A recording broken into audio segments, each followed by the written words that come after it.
ನಮಸ್ಕಾರ, ನೀವು ನೋಡ್ತಿದ್ದೀರಾ ಐಟಿವಿ ನ್ಯೂಸ್. ಇದೀಗ ಹೆಡ್ಲೈನ್ಸ್. ನೀರಾವರಿ ಹೋರಾಟಕ್ಕೆ ಬೃಹತ್ ಪಾದಯಾತ್ರೆ. ಸ್ವತಂತ್ರ ಹೋರಾಟಗಾರ ದೊರೆಸ್ವಾಮಿ ಅವರಿಂದ ಚಾಲನೆ. ಪಾದಯಾತ್ರೆಯಲ್ಲಿ ಕಾಣಿಸಿಕೊಂಡ ಜನಸ್ತೋಮ.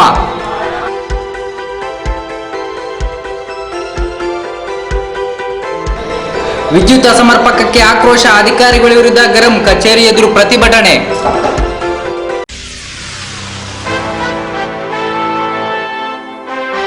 ಶಿಕ್ಷಣದಿಂದ ಬದಲಾವಣೆ ಸಾಧ್ಯ, ಅದುವೇ ಆಧುನಿಕಕ್ಕೆ ಆಧಾರ. ಶಾಸಕ ಪಿಳ್ಳಮನ್ ಶಾಮಪ್ಪ.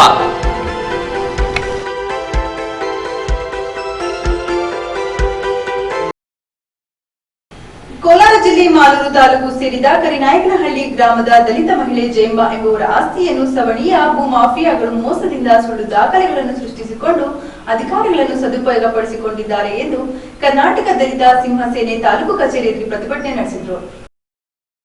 ಮಾಲೂರು ತಾಲೂಕಿನ ಕರಿನಾಯಕನಹಳ್ಳಿ ಗ್ರಾಮದ ದಲಿತ ಮಹಿಳೆ ಜಯಮ್ಮರವರ 1.20 ಎಕರೆ ಜಮೀನನ್ನು ಬೆಂಗಳೂರು ಪೂರ್ವ ತಾಲೂಕು ವರ್ತೂರು ಗ್ರಾಮದ ಅವರು ಸರ್ವಣಿಯ ಭೂ ಮಾಫಿಯಾಗಳು ಮೋಸದಿಂದ ಸುಳ್ಳು ದಾಖಲೆಗಳನ್ನು ಸೃಷ್ಟಿಸಿಕೊಂಡು ಅಧಿಕಾರಿಗಳನ್ನು ದುರುಪಯೋಗಪಡಿಸಿಕೊಂಡು ಆಸ್ತಿಯನ್ನು ನೋಂದಣಿ ಮತ್ತು ಖಾತೆ ಮಾಡಿಸಿಕೊಂಡಿದ್ದಾರೆ ಎಂದು ಜಿಲ್ಲಾಧ್ಯಕ್ಷ ತಿಪ್ಪಸಂದ್ರ ಶ್ರೀನಿವಾಸ್ ಆರೋಪಿಸಿದರು.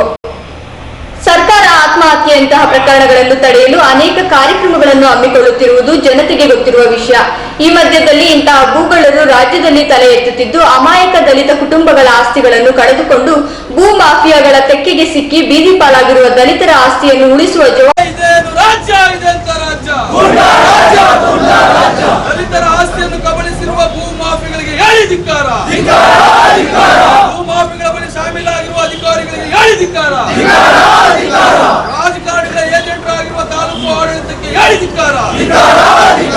ದಲಿತ ಮಹಿಳೆ ಜಯಮ್ಮನ ಆಸ್ತಿಯನ್ನು ಕಬಳಿಸಿರುವ ಭೂ ಮಾಫಿಯಾಗಳಿಗೆ ಧಿಕ್ಕಾರ. ಆಸ್ತಿಯನ್ನು ಕಬಳಿಸಲು ಹುನ್ನಾರ ಮಾಡುತ್ತಿರುವ ಅಧಿಕಾರಿಗಳಿಗೆ ಧಿಕ್ಕಾರ. ಬಿಡಿ ಮತ ಬಿಡಿ, ಜಾತಿ ಬಿಡಿ ಮತ ಬಿಡಿ, ದಲಿತರನ್ನು ಸುಟ್ಟ ಬೆಂಕಿ ದೇಶವನ್ನು ಸುಡುತ್ತದೆ. ದಲಿತರನ್ನು ಸುಟ್ಟ ಬೆಂಕಿ ದಲಿತರೇನು ಕುರಿಗಳಲ್ಲ, ದಲಿತರೇನು ಕುರಿಗಳು.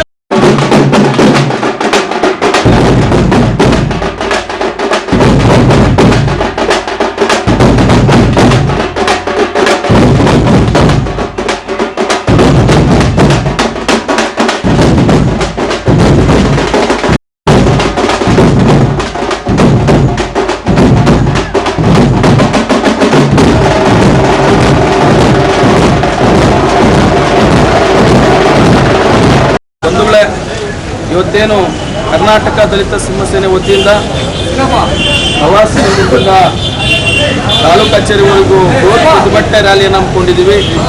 ಬಹುಶಃ ಕೋಲಾರ ಜಿಲ್ಲೆ ಮಾಲೂರು ತಾಲೂಕು ಕಸಬಾ ಹೋಬಳಿ ಕರ್ನಾಯಕನಹಳ್ಳಿ ಗ್ರಾಮದ ದಲಿತ ಮಹಿಳೆಗೆ ಸೇರಿರ್ತಕ್ಕಂಥ ಸರ್ವೆ ನಂಬರ್ 107 ಆಸ್ತಿಯನ್ನು, ಸುಮಾರು ಕೋಟ್ಯಾಂತರ ರೂಪಾಯಿ ಬೆಲೆ ಮಾಡತಕ್ಕಂಥ ಆಸ್ತಿಯನ್ನು ಕೋಲಾರ ಜಿಲ್ಲೆ ಬೆಂಗಳೂರು ಪೂರ್ವ ತಾಲೂಕು ಪುತ್ತೂರು ಗ್ರಾಮದ ಭೂಮಾಫಿಯಾ ಮಹೇಶು ಮತ್ತು ಚಿನ್ನಮ್ಮ ಕೋಮ ನಾರಾಯಣ ರೆಡ್ಡಿ ಎಂಬುವರು ಸುಳ್ಳು ದಾಖಲೆಗಳನ್ನು ಸೃಷ್ಟಿ ಮಾಡಿಕೊಂಡು ಅಧಿಕಾರಿಗಳನ್ನು ದುರುಪಯೋಗಪಡಿಸಿಕೊಂಡು 1 ಎಕರೆ 20 ಗುಂಟೆ ಜಮೀನನ್ನು ಕಬಳಿಸಿರ್ತಕ್ಕಂಥ ಘಟನೆಯನ್ನು ಖಂಡಿಸಿ ಮತ್ತು ಈ ವಿಚಾರವಾಗಿ ನಾವು ಅನೇಕ ಬಾರಿ ತಾಲೂಕು ಆಡಳಿತ ಮತ್ತು ಜಿಲ್ಲಾಡಳಿತ ಗಮನ ಆಡಳಿತದ ಮೇಲಿದ್ದು ಕೂಡಲೇ ಭೂ ಮಾಫಿಯಾಗಳಾದ ಎಂ ಮಹೇಶ್ ಮತ್ತು ಚಿನ್ನಮ್ಮನವರ ವಿರುದ್ಧ ಸೂಕ್ತ ಕಾನೂನು ಕ್ರಮ ಜರುಗಿಸಬೇಕಾಗಿ ಒತ್ತಾಯಿಸಿ ಬೃಹತ್ ಪ್ರತಿಭಟನೆ ರ್ಯಾಲಿಯನ್ನು ಹಮ್ಮಿಕೊಳ್ಳಲಾಗಿದೆ ಎಂದು ಅವರು ಹೇಳಿದರು. ಈ ಸಂದರ್ಭದಲ್ಲಿ ಶ್ರೀನಿವಾಸ್ ಮಾರಸಂದ್ರ, ಮಂಜುನಾಥ್, ಮಣಿ, ರಾಜೇಶ್, ಚಿಕ್ಕಲೂರು ಪ್ರವೀಣ್ ಇನ್ನು ಮುಂತಾದವರು ಭಾಗವಹಿಸಿದರು.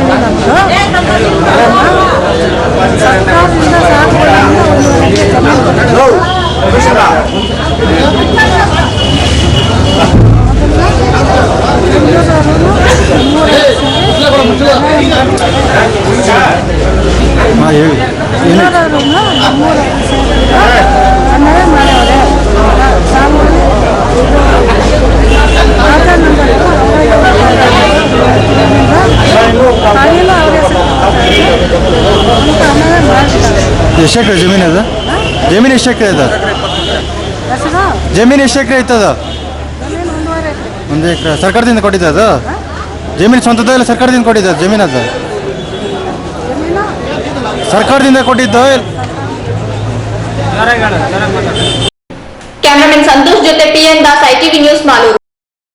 ಸಾವಿರಾರು ಜನರ ಕೈಯಲ್ಲಿ ಫ್ಲೆಕ್ಸ್ಗಳು, ನೀರಿಗಾಗಿ ಜನರ ಕೂಗಾಟ. ತಾಲೂಕು ಕೇಂದ್ರದಿಂದ ಜಿಲ್ಲಾ ಕೇಂದ್ರದವರೆಗೂ ಪಾದಯಾತ್ರೆ. ನೀರು ಕೊಡಿ ಎಂದು ಜನತೆಯ ಕೂಗಾಟ. ಶಾಶ್ವತ ನೀರಾವರಿ ಯೋಜನೆಗಾಗಿ ಸರ್ಕಾರ ವಿರುದ್ಧ ಜನತೆಯ ಆಕ್ರೋಶ. ರಸ್ತೆಯಲ್ಲಿ ಸಾವಿರಾರು ಜನತೆಯ ಕೈಯಲ್ಲಿ ನೀರಾವರಿ ಯೋಜನೆಗಾಗಿ ಒತ್ತಾಯಿಸಿ ಕೂಗಾಟ. ಸರ್ಕಾರದ ವಿರುದ್ಧ ಜನತೆಯ ಆಕ್ರೋಶ. ರಸ್ತೆ ತುಂಬಾ ಮಂದಿಯ ಓಡಾಟ.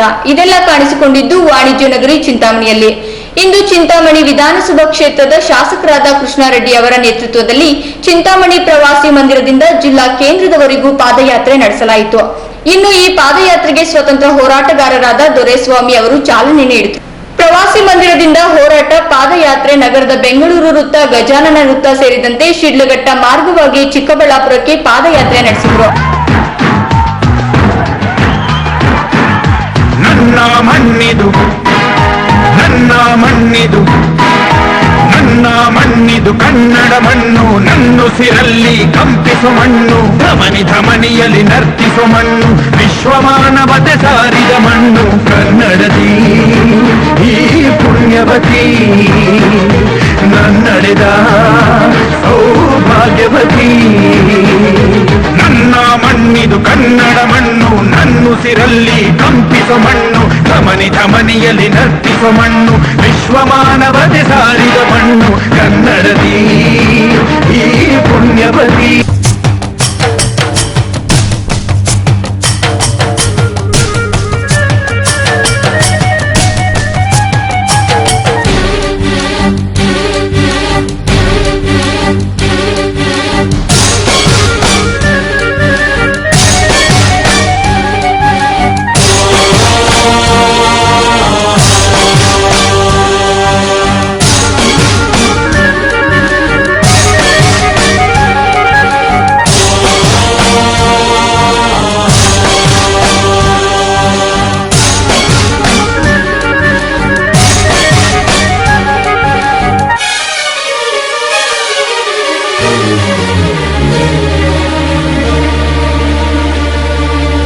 అక్రమాలను కాలరాసిన ఉక్కు పాదం నీదిరా, లంచగొండుల గుండెలోని దురించు సింహం నీవురా, ధర్మదేవత నీడలో పయనించు యాత్రే నీదిరా, కనులు కప్పిన న్యాయదేవత కంటి చూపైనావురా, సత్యమేవ జగతికి నిలువెత్తు సాక్ష్యం నీవురా, లక్షలాది ప్రజల ఆశాజ్యోతివై నిలిచావురా.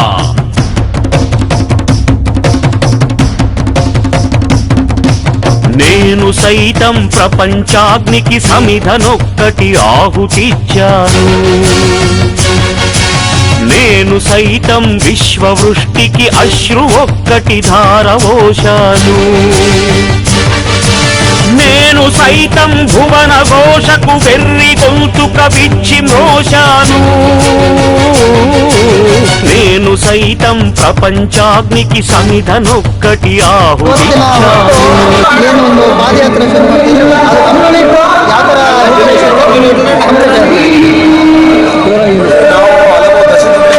ಕೋಲಾರ ಜಿಲ್ಲೆ ಮತ್ತು ಚಿಕ್ಕಬಳ್ಳಾಪುರ ಜಿಲ್ಲೆಗೆ ಏನು ದಲಿತ ಸಂಘಟನೆಗಳಿರ್ಬೋದು, ಕನ್ನಡ ಪರ ಸಂಘಟನೆಗಳಿರ್ಬೋದು, ಮಹಿಳಾ ಸಂಘಟನೆಗಳಿರ್ಬೋದು, ಯುವಶಕ್ತಿ ಇರ್ಬೋದು ಮತ್ತು ಬೇರೆ ಬೇರೆ ಸಂಘಟನೆಗಳು, ರಾಜಕೀಯ ಜನಪ್ರತಿನಿಧಿಗಳು ಎಲ್ಲರೂ ಕೂಡ ಹಲವು ದಶಕಗಳಿಂದ ಸಾಕಷ್ಟು ಹೋರಾಟಗಳನ್ನು ಮಾಡ್ತಾ ಇದ್ದಾರೆ. ಆದರೆ ಇತ್ತೀಚೆಗೆ ನಾವು ಕಳೆದ ಒಂದು 3-4 ಅಧಿವೇಶನಗಳಲ್ಲಿ ಒಂದು ತೀವ್ರ ಹೋರಾಟವನ್ನು ಕೂಡ ಒಳಗೆ ಸದನದಲ್ಲಿ ಕೂಡ ಮಾಡಿದ್ವಿ. ಅದಕ್ಕೆ ಈ ಸರ್ಕಾರ ಯಾವುದೇ ರೀತಿಯಾದಂಥ ಪ್ರತಿಕ್ರಿಯೆ ನೀಡಿಲ್ಲ. ಅದಕ್ಕೂ ನಮಗೂ ಈ ಜಿಲ್ಲೆಗಳಿಗೂ ನಮಗೂ ಸಂಬಂಧ ಇಲ್ಲ ಅನ್ನುವ ರೀತಿಯಲ್ಲಿ ವರ್ತನೆ ಮಾಡಿರ್ತಕ್ಕಂಥದ್ದು. ನಾವು ಎಳೆಯಾಗಿ ಬಿಚ್ಚಿ ಸದನ ಮುಂದೆ ಇಟ್ಟಿದ್ದೀವಿ. ಆದರೂ ಕೂಡ ಎಲ್ಲೋ ಒಂದು ಕಡೆ ಎಚ್ಚೆತ್ತುಕೊಳ್ಳಿಲ್ಲ ಅಂತ ನಮ್ಗೆ ಅನಿಸಿದಾಗ ನಾವು ಈ ನಮ್ಮ ಹೋರಾಟವನ್ನು ಪಾದಯಾತ್ರೆಯ ಮೂಲಕ ಇದನ್ನು ತೀವ್ರಗೊಳಿಸಬೇಕು. ಸರ್ಕಾರಕ್ಕೆ ಒಂದು ಮಾಡು ಅಥವಾ ಮಡಿ ಅನ್ನುವಂಥ ಒಂದು ಚಿಂತನೆಗೆ ಇದು ಈಡಾಗಬೇಕು ಅನ್ನುವಂಥ ದೃಷ್ಟಿಯಿಂದ ಇವತ್ತು ನಾವು ಒಂದು 7-8 ಸಾವಿರ ಜನ ನಮ್ಮ ಚಿಂತಾಮಣಿ ತಾಲೂಕಿನಿಂದ ಚಿಕ್ಕಬಳ್ಳಾಪುರದವರೆಗೂ ಕೂಡ ಇತ್ತೀಚೆಗೆ ಏನು ಒಂದು ಕಳೆದ ಒಂದು ತಿಂಗಳಿಂದ ನಡೀತಾ ಇದೆ, ಒಂದು ಪ್ರತಿಭಟನೆ ನಡೀತಾ ಇದೆ. ಆ ಪ್ರತಿಭಟನೆಗೂ ಕೂಡ ನಾವು ಪಾಲ್ಗೊಂಡು ಅವರಿಗೆ ಬೆಂಬಲವನ್ನು ಸೂಚಿಸುತ್ತಾ ಮತ್ತೆ ನಮ್ಮ ಮುಂದಿನ ಗುರಿ ಕೂಡ ಮಹಾತ್ಮ ಗಾಂಧೀಜಿಯವರು ಯಾವ ರೀತಿ ಈ ಪಾದಯಾತ್ರೆಯ ಮೂಲಕ ಅನೇಕ ಚಳುವಳಿಗಳನ್ನು ಮಾಡಿ ಸ್ವಾತಂತ್ರ್ಯವನ್ನು ನಮಗೆ ತಂದುಕೊಟ್ಟರು, ಅದೇ ರೀತಿ ನಾವು ಕೂಡ ಇನ್ನೊಂದಷ್ಟು ತೀವ್ರವಾಗಿ ಈ ರೀತಿಯಾದಂಥ ಒಂದು ಕಾರ್ಯಕ್ರಮಗಳನ್ನು ಹಮ್ಮಿಕೊಂಡು ನಾವು ಈ ಸರ್ಕಾರಕ್ಕೆ ಬಿಸಿ ಮುಟ್ಟಿಸಿ ನಾವು ಇನ್ನೂ, ಯಾಕಂದರೆ ಈಗಾಗಲೇ ಸರ್ಕಾರದಲ್ಲಿ ಸಾಕಷ್ಟು ಸಾಲ ಇದೆ, ಒಂದು 70-80 ಸಾವಿರ ಕೋಟಿ ಸಾಲ ಇದೆ. ಆದರೆ ಇನ್ನೂ 10,000 ಕೋಟಿ ಸಾಲ ಆದರೂ ಚಿಂತೆ ಇಲ್ಲ ಸರ್ಕಾರಕ್ಕೆ, ಈ ಜಿಲ್ಲೆಗಳಿಗೆ ನೀರು ಕೊಡಲೇಬೇಕು ಅನ್ನುವಂಥ ಒಂದು ಮಟ್ಟಕ್ಕೆ ನಾವು ಈ ಒಂದು ಪಾದಯಾತ್ರೆ ಮೂಲಕನೇ ನಾವು ಮಾಡ್ತೇವೆ ಅನ್ನುವಂಥ ಒಂದು ವಿಶ್ವಾಸ ಇವತ್ತು ನಮಗೆ. ಪಾದಯಾತ್ರೆ ಯಾವ ರೀತಿ ಇರುತ್ತೆ? ಪಾದಯಾತ್ರೆ ನಾವು ಇವತ್ತು ನಮ್ಮ ಚಿಂತಾಮಣಿ ತಾಲೂಕಿನಿಂದ ಚಿಡ್ಲಘಟ್ಟವರೆಗೂ ಇವತ್ತು ರಾತ್ರಿ ಅಲ್ಲಿ ತಂಗ್ತೇವೆ. ನಾಳೆ ಬೆಳಗ್ಗೆ 7 ಗಂಟೆಗೆ ನಮ್ಮ ಕಾರ್ಯಕ್ರಮ ಮುಂದುವರಿಯುತ್ತೆ. ನಾಳೆ ಸಂಜೆವರೆಗೂ ಕೂಡ ಆ ಚಂದ್ರಪುರ ಕ್ರಾಸ್ನಲ್ಲಿರ್ತಕ್ಕಂಥ ಒಂದು ಪ್ರತಿಭಟನೆಯಲ್ಲಿ ನಾವೆಲ್ಲರೂ ಕೂಡ ಭಾಗಿಯಾಗಿ ನಮ್ಮ ಎಲ್ಲ ಪಂಚಾಯಿತಿ ವೈಸ್ ಎಲ್ಲ ಮುಖಂಡರು, ಹೋಬಳಿ ಮುಖಂಡರು ಮತ್ತು ನಾವೆಲ್ಲರೂ ಕೂಡ ಅಲ್ಲಿ ಮಾತಾಡಿ ಸರ್ಕಾರಕ್ಕೆ ಏನೆಲ್ಲ ಸಂದೇಶಗಳನ್ನು ಕೊಡಬೇಕು, ಇದು ಮುಂದಿನ ದಿನಗಳಲ್ಲಿ ಕಠಿಣವಾದಂಥ ಒಂದು ನಿಲುವನ್ನು ತಗೊಳ್ತೇವೆ ಅನ್ನುವಂಥ ಒಂದು ಎಚ್ಚರಿಕೆಯ ಸಂದೇಶವನ್ನು ಈ ಸರ್ಕಾರಕ್ಕೆ ಕೊಡಬೇಕು ಅಂತ ತೀರ್ಮಾನ ಮಾಡಿ. ಸರ್, ಈಗ ಯಾರ್ಯಾರು ಭಾಗವಹಿಸಿದ್ದಾರೆ ನಿಮ್ಮ ಹೋರಾಟದಲ್ಲಿ? ನಾವು ಈಗ ನಮ್ಮ ಹಿರಿಯ ಸ್ವಾತಂತ್ರ್ಯ ಹೋರಾಟಗಾರರು ಇವತ್ತು ಚಾಲನೆಯನ್ನು ಕೊಟ್ಟಿದ್ದಕ್ಕೆ ನಾವು ಅವರ ಒಂದು ಸ್ಫೂರ್ತಿ, ಅವರ ಇಡೀ ವಯಸ್ಸಿನಲ್ಲಿ ಇವತ್ತು ಅವರನ್ನ ನಾವು ಕೇಳಿದಾಗ ಅವರು ಬಹಳ ಇಚ್ಛಾಶಕ್ತಿಯನ್ನು ತೋರಿಸಿ ನಾನು ಬಂದು ಖಂಡಿತ ಒಳ್ಳೆ ತೀರ್ಮಾನವನ್ನು ತಗೊಂಡಿದ್ದೇವೆ.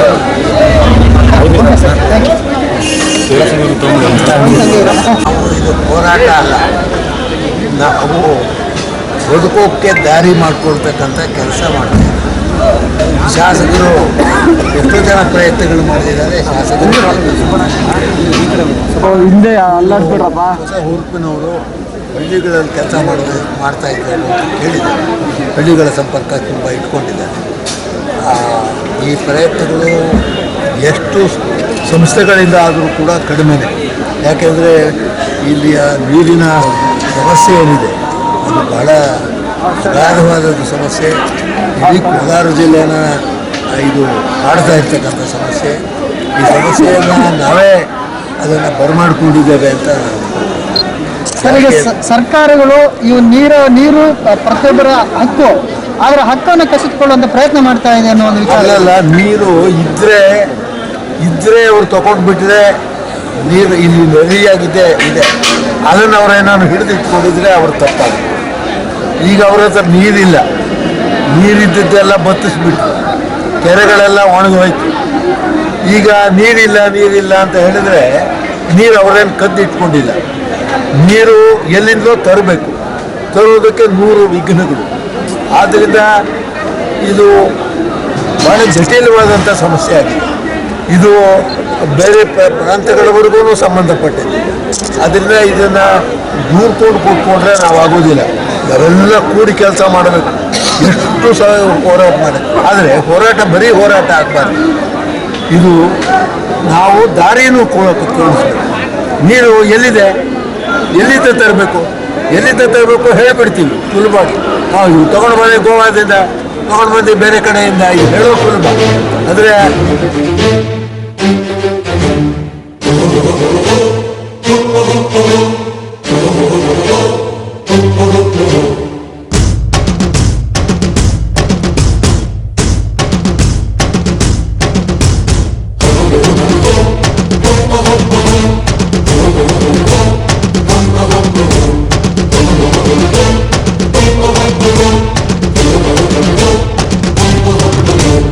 వినబడలేదా గోదారి తల్లి కడుపు కోత? వినబడలేదా గోదారి నీళ్ల రక్త ఘోష?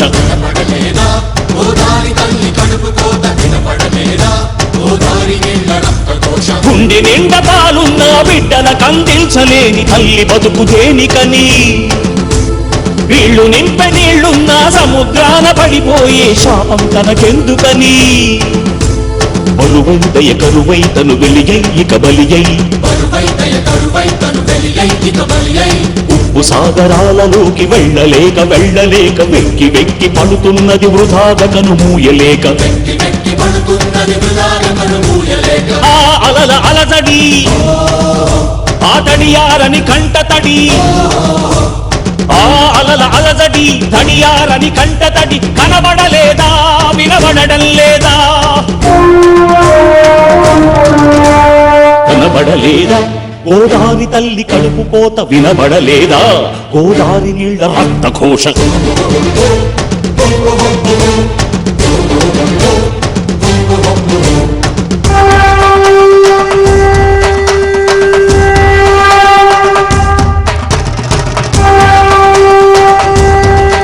ಕೋಲಾರ ಚಿಕ್ಕಬಳ್ಳಾಪುರ ಜನರ ಪರಿಸ್ಥಿತಿ ಏನಾಗಿದೆ ಅಂತಂದರೆ ಹಚ್ಚಿಕೊಳ್ಳದಂಥ ಪರಿಸ್ಥಿತಿ ಈ ಮಟ್ಟಿಗೆ ತಂದಿದ್ದಾರೆ.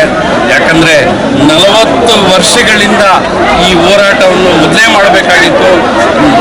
ನೀರಿನ ಸಮಸ್ಯೆಯಿಂದ ಆವಾಗ ಸ್ವಲ್ಪ ಮಳೆಗಿಳೆ ಬರ್ತಾ ಇತ್ತು, ನೀರು ಸ್ವಲ್ಪ ಜಾಸ್ತಿ ಇತ್ತು.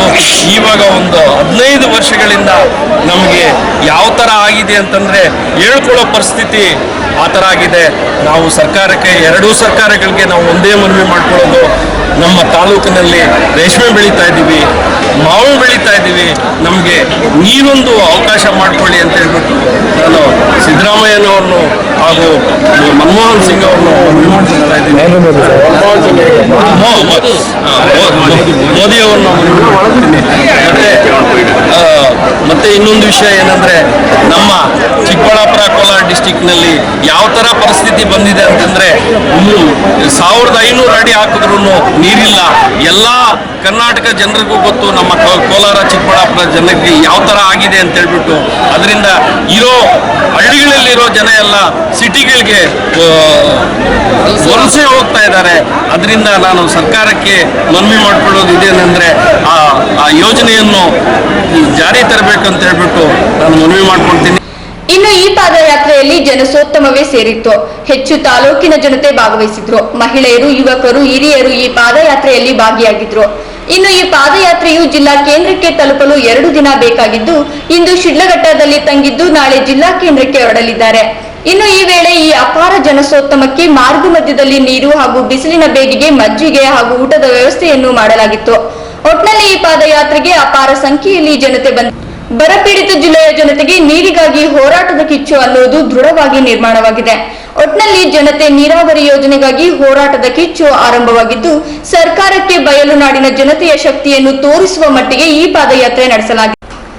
ಒಟ್ನಲ್ಲಿ ಈ ಪಾದಯಾತ್ರೆಯಿಂದ ಬಯಲು ನಾಡಿನ ಜನತೆಯ ಪವರ್ ಅನ್ನು ಸರ್ಕಾರಕ್ಕೆ ಮುಟ್ಟಿಸುವ ಹಾಗೂ ನೀರಾವರಿ ಯೋಜನೆಯನ್ನು ಜಾರಿಗೊಳಿಸುವವರೆಗೂ ಹೋರಾಟದ ಕಿಚ್ಚು ನಿಲ್ಲುವುದಿಲ್ಲವಾಗಿದೆ. ಒಡ್ಡಳ್ಳಿ ಸುಬ್ರಹ್ಮಣ್ಯಂ ಜೊತೆ ನಾಗರಾಜ್, ITV ನ್ಯೂಸ್, ಚಿಂತಾಮಣಿ. ಶಿಕ್ಷಣದಿಂದ ಮಾತ್ರ ಸಮಾಜದಲ್ಲಿ ಪರಿವರ್ತನೆ ತರಲು ಸಾಧ್ಯವಾದ್ದರಿಂದ ಮಕ್ಕಳನ್ನು ಶಿಕ್ಷಣದ ಕಡೆಗೆ ಆಕರ್ಷಣೆ ಮಾಡಲು ಶಾಲಾ ಪೂರ್ವ ಶಿಕ್ಷಣ ಪೂರಕವಾಗಿದೆ ಎಂದು ಬೆಂಗಳೂರು ಗ್ರಾಮಾಂತರ ಜಿಲ್ಲೆ ವಿಜಯಪುರ ಶಾಸಕ ಪಿಳ್ಳಮುನಿ ಶಾಮಪ್ಪ ಹೇಳಿದರು. ವಿಜಯಪುರ ಹೋಬಳಿಯ ಹಾರೋಹಳ್ಳಿ ಗ್ರಾಮದಲ್ಲಿ ತಾಲೂಕು ಪಂಚಾಯಿತಿ ಅನುದಾನ 2013-14ನೇ ಸಾಲಿನ 13ನೇ ಹಣಕಾಸು ಯೋಜನೆಯಡಿಯಲ್ಲಿ ಸುಮಾರು 3.75 ಲಕ್ಷ ರೂಪಾಯಿಗಳ ವೆಚ್ಚದಲ್ಲಿ ನಿರ್ಮಾಣ ಮಾಡಲಾಗಿರುವ ನೂತನ ಅಂಗನವಾಡಿ ಕಟ್ಟಡವನ್ನು ಉದ್ಘಾಟನೆ ಮಾಡಿ ಮಾತನಾಡಿದ ಅವರು, ಪ್ರತಿಯೊಂದು ಮಗುವಿಗೂ ಗುಣಮಟ್ಟದ ಶಿಕ್ಷಣವನ್ನು ನೀಡುವುದು ಪ್ರತಿಯೊಬ್ಬ ಪೋಷಕರ ಕರ್ತವ್ಯವಾಗಿದ್ದು, ಶಾಲಾ ಪೂರ್ವ ಶಿಕ್ಷಣದ ಮೂಲಕ ಮಕ್ಕಳಲ್ಲಿ ಕಲಿಕೆಯ ಆಸಕ್ತಿಯನ್ನು ಬೆಳೆಸಬೇಕು. ಈ ನಿಟ್ಟಿನಲ್ಲಿ ಸರ್ಕಾರ ಮಹಿಳಾ ಮತ್ತು ಮಕ್ಕಳ ಕಲ್ಯಾಣಾಭಿವೃದ್ಧಿ ಇಲಾಖೆಯ ಮೂಲಕ 15 ಯೋಜನೆಗಳ ಮೂಲಕ ಕಾರ್ಯಕ್ರಮಗಳನ್ನು ಅನುಷ್ಠಾನಗೊಳಿಸಲಾಗುತ್ತಿದೆ. ಸಮಾಜ ಕಲ್ಯಾಣ ಇಲಾಖೆಯ ಮೂಲಕ 30 ಯೋಜನೆಗಳಲ್ಲಿ ಅಭಿವೃದ್ಧಿ ಕಾರ್ಯಕ್ರಮಗಳನ್ನು ಜಾರಿಗೊಳಿಸಲಾಗುತ್ತಿದ್ದು, ಎಲ್ಲಾ ಯೋಜನೆಗಳನ್ನು ಸಮರ್ಪಕವಾಗಿ ಅನುಷ್ಠಾನಗೊಳಿಸಲು ಅಧಿಕಾರಿಗಳಲ್ಲಿ ಸಮನ್ವಯದ ಕೊರತೆ ಎದ್ದು ಕಾಣುತ್ತಿದೆ. ಜನಪ್ರತಿನಿಧಿಗಳಲ್ಲಿ ಬದ್ಧತೆ ಕಡಿಮೆಯಾಗಿರುವುದರಿಂದ ಯೋಜನೆಗಳು ಸಾಕಾರಗೊಳ್ಳುತ್ತಿಲ್ಲ. ಅಂಗನವಾಡಿ ಕಾರ್ಯಕರ್ತೆಯರು ಮಕ್ಕಳನ್ನು ಪ್ರೀತಿಯಿಂದ ಕಾಣಬೇಕು. ಅವರಿಗೆ ಶಿಕ್ಷಣದ ಮಹತ್ವದ ಬಗ್ಗೆ ಕಾಳಜಿ ಬರುವಂತೆ ಅವರ ಮನಸ್ಸನ್ನು ಪರಿವರ್ತನೆ ಮಾಡುವಂತ ಕೆಲಸವನ್ನು ಮಾಡಬೇಕು. ಶಿಕ್ಷಣದ ಜೊತೆಗೆ ಮೂಲ ಸೌಕರ್ಯಗಳಾದ ಕುಡಿಯುವ ನೀರು, ರಸ್ತೆ, ಚರಂಡಿಗಳ ನಿರ್ಮಾಣ ಸೇರಿದಂತೆ ಎಲ್ಲಾ ಮೂಲ ಸೌಕರ್ಯಗಳನ್ನು ಒದಗಿಸುವಂತಹ ಕಾರ್ಯವನ್ನು ಮಾಡಲಾಗುತ್ತಿದೆ ಎಂದರು.